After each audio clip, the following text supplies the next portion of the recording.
രാവിലെ എണീച്ച് കഴിഞ്ഞപ്പോൾ ടിവിയുടെ മുമ്പിൽ ഇരുന്ന് റെഡിയായി ചേക്കുട്ടൻ ചേട്ടായി സ്കൂളിൽ പോയപ്പോഴേക്കും ഞങ്ങളുടെ വീട്ടിലോട്ട് പോയിട്ടോ അമ്മാമ്മയുടെ അങ്ങേ.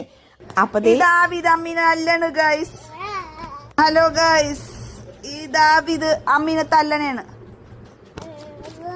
അപ്പൊ നിങ്ങളിപ്പോ കണ്ടത് ഡാവിക്കുട്ടനും അമ്മയും കൂടി കളിക്കാണ് കേട്ടോ. അമ്മാമ്മയുടെ വീട്ടിലെ അമ്മാമ്മയും അപ്പാപ്പനും ഇല്ല, രണ്ടുപേരും വലകെട്ടിന് പോയേക്കാണ് കേട്ടോ. അപ്പൊ ഞങ്ങളിത് കളിയും ചിരിയൊക്കെ ആയിട്ടിരിക്കുകയാണ്, വേറൊരു പണിയില്ലാണ്ട്. ഡാവിക്കുട്ടൻ നല്ല തല്ലക്കമാണ് കേട്ടോ, മേത്ത് കയറിയെന്ന് അമ്മയെന്നും പറഞ്ഞ് ഞാൻ വിളിക്കുമ്പോൾ അവന്റെ ചിരി കാണണം കേട്ടോ ഗൈസ്. അതാണ് ഇപ്പൊ നിങ്ങളെ കാണിക്കുന്നത്. അത് കഴിഞ്ഞപ്പോഴേക്കും ഞങ്ങളിത് ഉച്ചയായപ്പം ഞാൻ നമ്മുടെ കുട്ടൻ ചേട്ടായിനെ വിളിക്കാൻ സ്കൂളിലേക്ക് പോയി കേട്ടോ. അപ്പൊ നമ്മുടെ കുട്ടന്മാരുടെ ചാനൽ നിങ്ങൾ ആദ്യമായിട്ടാണ് കാണുന്നതെങ്കിൽ ഓടിപ്പോയി സബ്സ്ക്രൈബ് ചെയ്യുക. വീട്ടിൽ വന്നപ്പോഴേക്കും അപ്പാപ്പൻ സ്പെഷ്യൽ വാങ്ങിച്ചു വെച്ചേക്കുന്നു. എല്ലാ ദിവസവും നമ്മുടെ വീട്ടിൽ വന്നുള്ള കലാപരിപാടി. ബിരിയാണി ഇല്ലാതെ കളിയില്ല കേട്ടോ. ബിരിയാണിയിൽ ഞങ്ങൾക്ക് കുടുംബത്തോടെ കൈവശം തന്നേക്കെന്ന് പറയാൻ പറ്റും.